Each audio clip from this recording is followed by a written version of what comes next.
The Genesis gets remembered for Sonic, Streets of Rage, and Phantasy Star, but the platform also had a remarkable second tier of RPGs that almost nobody talked about at the time, and almost nobody talks about now. Some were Japan exclusive, some got no marketing, and some arrived so late the console was already dead. This covers those RPGs that all deserve attention. What makes each one worth playing and what to expect going in.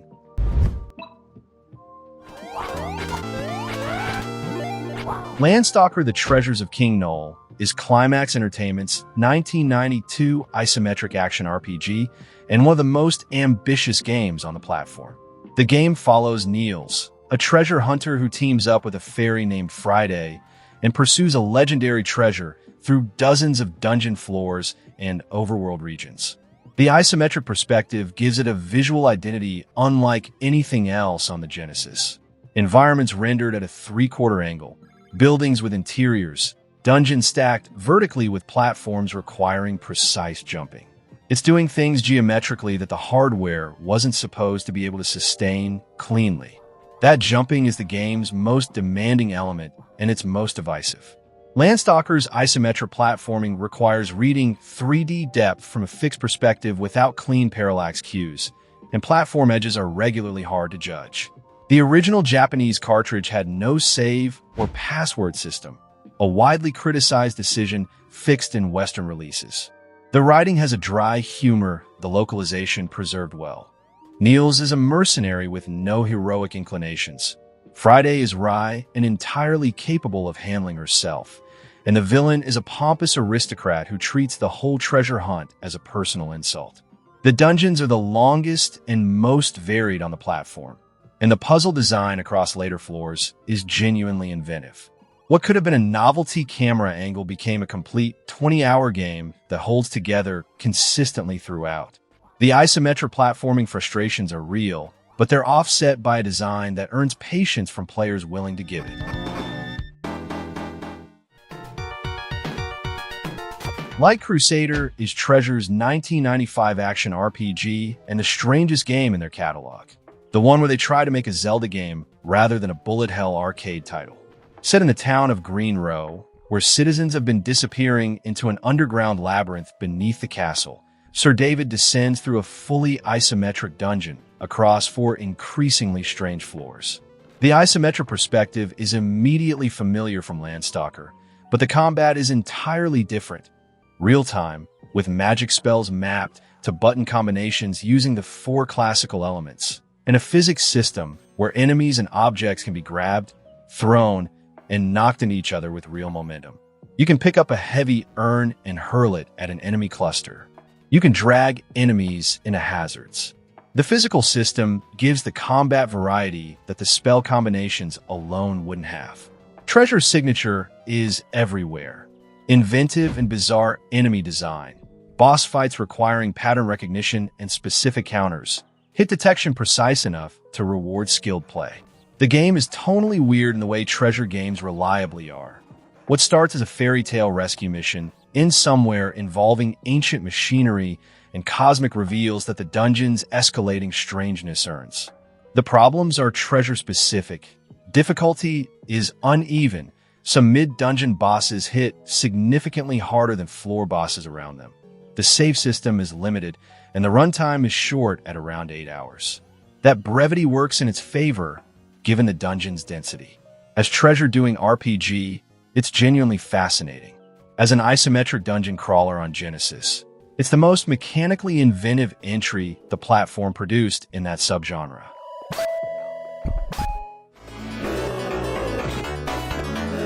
Sword of Vermilion is a 1989 Sega AM2 game that launched with the Genesis in some Western markets.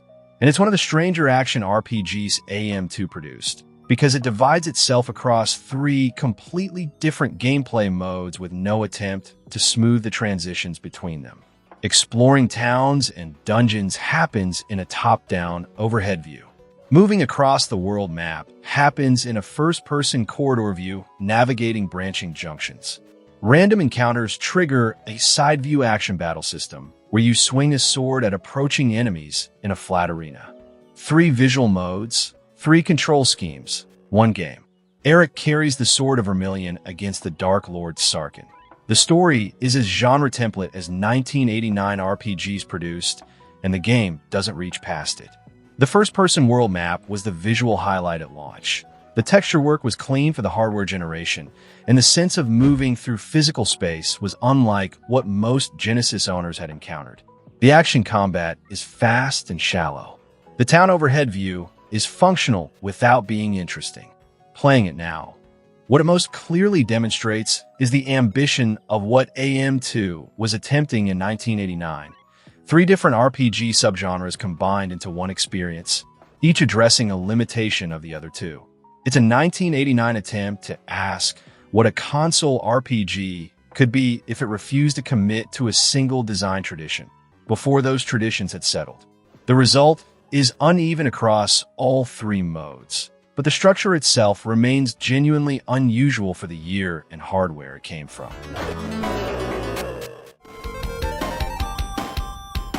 Warsong is the Western release of Langrisser, the 1991 NCS tactical RPG that was, alongside Fire Emblem, one of the 2 series most responsible for establishing the strategy RPG genre's conventions through the 1990s. The Langrisser series ran through 5 mainline entries and multiple sequels, nearly all on Sega platforms, and Warsong is the only one that ever made it to North America. It beat Shining Force to Western shores by a year and arrived before any Fire Emblem game reached the West at all.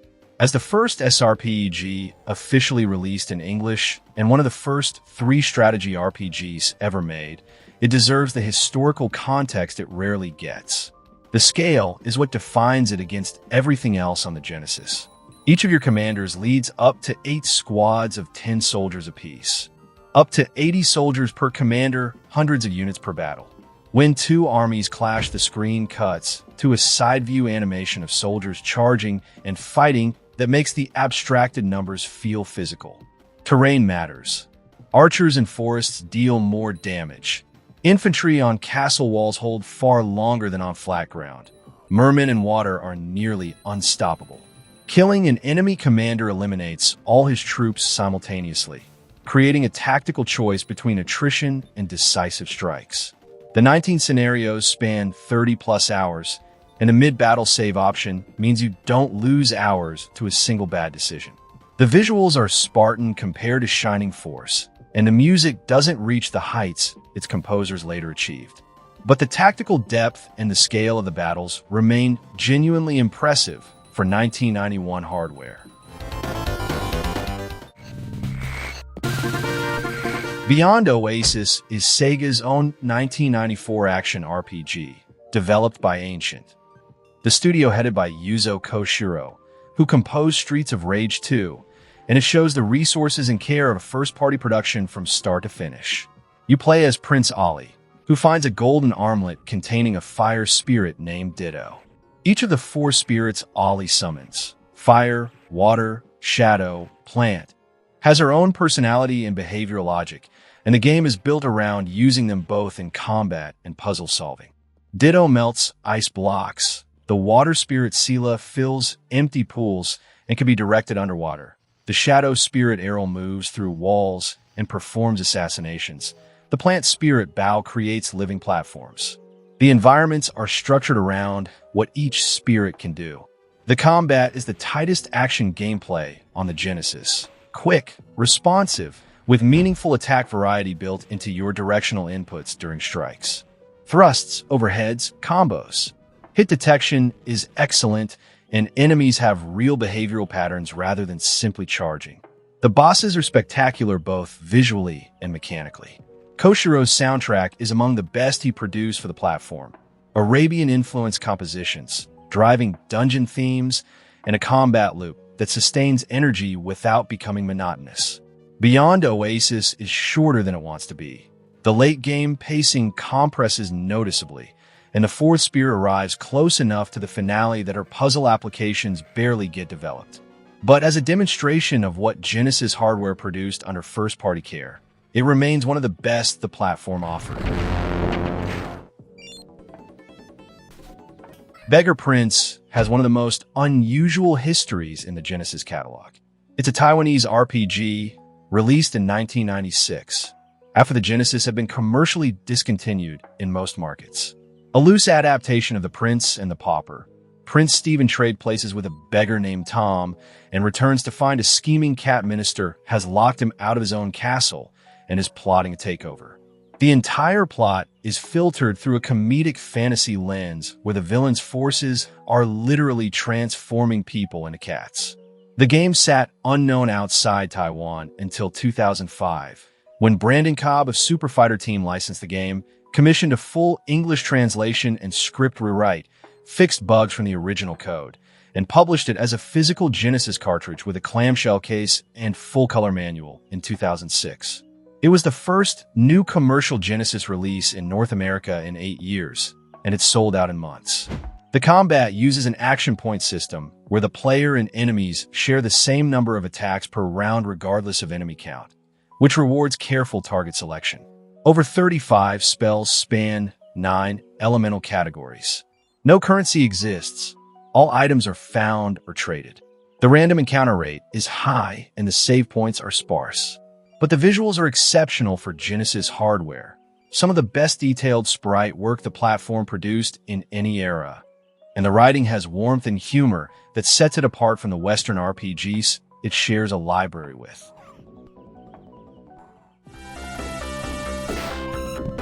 Crusader of Sinti, known as Ragnacinti in Japan and Soleil in Europe, is next Sega's 1994 Zelda by way of Sega, and it's the best action-adventure that Genesis produced. Sega commissioned it as part of a 1994 push for more RPGs on the platform, and the team built something that understood what Zelda's overhead action template was doing well enough to do something different with it. The signature mechanic is the animal companion system. Across the game, Corona befriends animals, and each combination of 2 animals equipped simultaneously gives different abilities. A lion alone lets you throw your sword. A dolphin lets you walk on water. Combined differently, they create new effects. The puzzles are built around swapping these combinations, not around finding the right key for the right lock. The pixel art is gorgeous. Rich colors, expressive sprites, landscapes that push what the Genesis palette could produce, and character animations with 8 directional facing sprites that most games didn't bother with. The soundtrack that stands as one of the best on the system. The story has genuine emotional resonance. The early game asks a question about who the real monsters are that the late game answers with care. The weakness is the same one it's always had. It's short and not especially difficult, completing in about 8 hours. A complete cartridge now costs well over $1,000. The Switch Online Genesis library added it in 2022, which is currently the most accessible legal way to play it.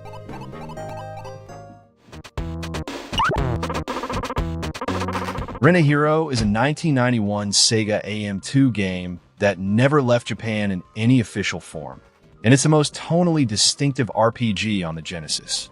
Teenager Taro Yamada orders pizza at his family's housewarming party, receives a powered battle suit by mistake from a delivery company called Sika, and accidentally knocks his father through a wall during what was supposed to be a fun superhero show. Now he has a rent payment and a city full of problems. The structure is entirely mission-based. People and businesses post job requests, ranging from food delivery and lost cat retrieval to corporate espionage and monster extermination. You take jobs, get paid, make your rent, and gradually get pulled into a larger conspiracy involving the city's criminal organization. There are no experience levels and no traditional RPG stat growth. The suit runs on battery power that drains during combat and exploration. Combat plays out as a side-scrolling fighting game. 2-dimensional stages, opponents who attack with patterns, a small moveset of punch, jump kick, and a draining special attack. The fighting is rudimentary and has always been the game's acknowledged weak point. What carries it is the writing. Consistently funny, frequently sharp, full of Sega in-jokes, including an arcade in one town where every machine plays its original coin-op theme. A fan translation was completed and released publicly, making it playable for the first time in English. It received a Dreamcast remake in 2000 and an unrelated Xbox port in 2003 that never left Japan. The original Mega Drive game is the one worth finding.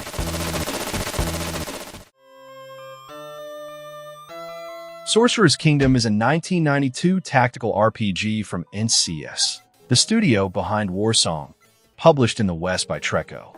You play as a young warrior following your father's disappearance, and the game is structured almost entirely around its tactical battle system. Encounters happen on grid-based screens where your party moves and attacks in turn without a separate battle map. When you enter a dungeon room, the battle system activates in that space directly. The leveling system replaces experience points entirely with use-based stat growth. Swing your sword and your strength grows. Cast spells and your magic grows. Take hits and your defense grows. Every combat action contributes to the stat most relevant to what you just did. The party of 4 is built gradually across the game, each member with a distinct mechanical role, and the design is built around working with their limitations rather than around them. Sorcerer's Kingdom has always sat in the shadow of Shining Force releasing the same year and Warsong the year before, and direct comparison to either doesn't help it. The visuals are inconsistent. Some environments are detailed and considered, others are flat and rushed. The music is variable. The story follows the genre template entirely, but the use-based stat growth and the direct space battle system create a distinctly different tactical feel from anything else on the platform. The combat difficulty ramps sharply early, which drove off most players who encountered the game at launch. For the patient, the mechanics reward engagement in ways the genre rarely attempted in 1992.